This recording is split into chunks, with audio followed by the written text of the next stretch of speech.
Start off with some super basic plucky chords.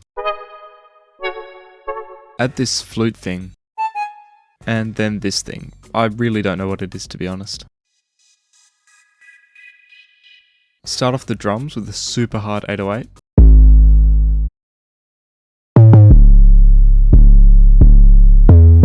Add some fast hi-hats.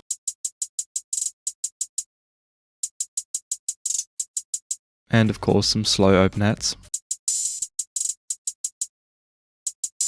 Now add a few claps to that. Don't worry about adding any perks, that takes too long. Just chuck a few extra claps in.